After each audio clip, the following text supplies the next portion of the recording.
Here at the Marvel booth in San Diego Comic-Con, I am Josh Soleil. I'm Lorraine Sink, and we are here with SVP of Marvel Animation, Cort Lane. Hello. I'm so excited to talk to you. You guys were just watching a little bit of the animation panel, but I think this is cool because Marvel Animation always does a panel pretty much every year, and this was a little bit different because you guys really focused on Marvel's 80th. Why did you choose to do Marvel's 80th as opposed to any other thing, besides, of course, it being the 80th anniversary? Well, it was the 80th, and we'd never done a retrospective panel. And we actually work with voice actors and writers who've been working on shows since the 90s.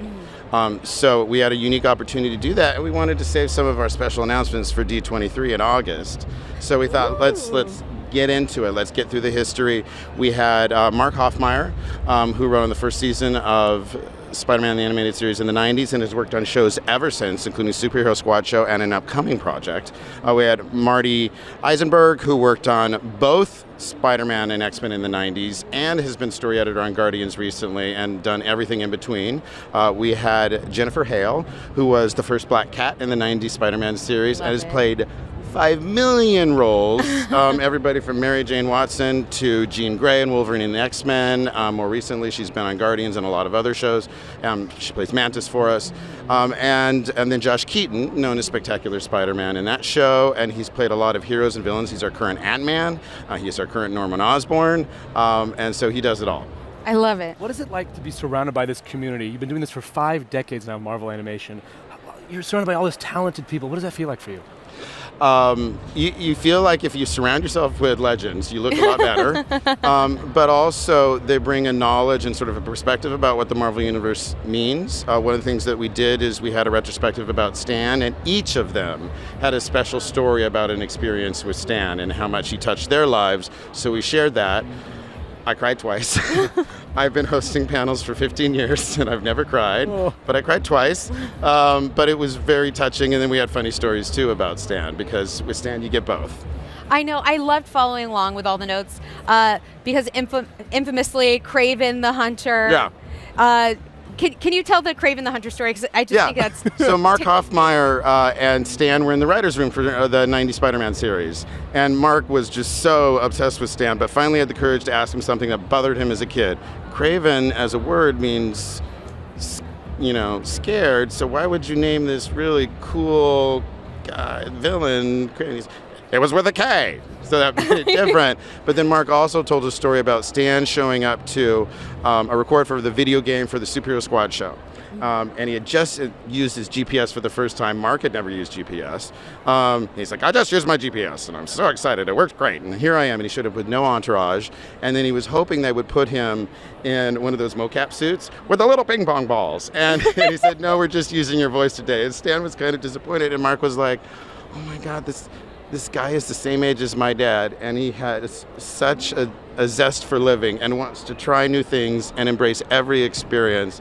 And then my story was the first time I hired him on Superhero Squad Show. It was my first casting, mostly because I just wanted to meet Stan, and we hired him as a recurring role as a mayor.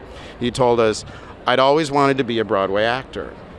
I did comics because it was the intern job I could get as a teenager, and that became my career, but I always had this dream of being a Broadway actor, so I gave him a real meaty role. I mean, there were whole episodes built around that character, the mayor, and so he told me that first time. He was so thrilled. He said, my middle name is always available, and the true story, and he wrote me a note, and we hired him 40 times.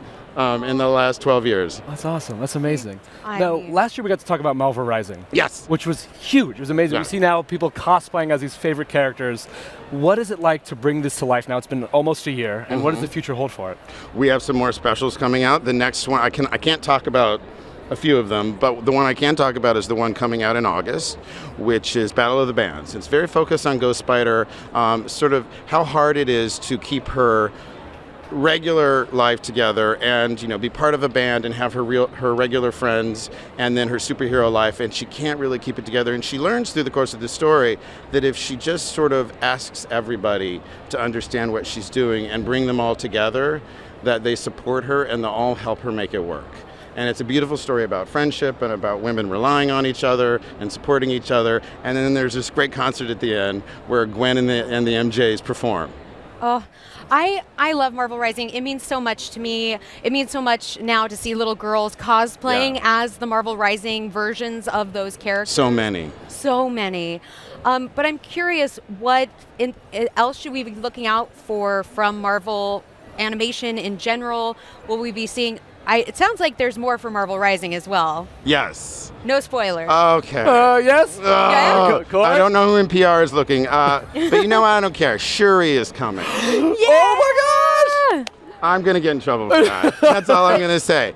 But, I mean, I can't wait. That's I huge. cannot wait for people to see Shuri be brought to life in animation. That's going to be everything. I know. We're using the same actress from Black Panther's Quest, and we just recently finished airing that show. Right? Daisy Lightfoot. And that role means so much to her. It's her first role.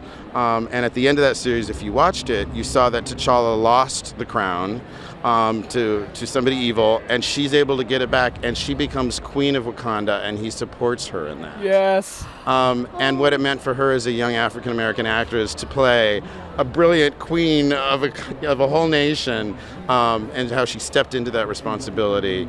And so getting her to see getting to see her play the role again in Marvel Rising and have the other characters react to how awesome she is an important part of the story. That's amazing. Like, so much of these moments are so magical. Yeah. And I love this. And Cort, you're bringing this to people's television right here that people can see, and on Marvel HQ that people can see on YouTube. There's so many things that people can watch. Yes. It's huge. Pretty much all of it's on Marvel HQ, and the one that that is coming up on Marvel HQ is our Lego Spider-Man special, which we really teased at the panel.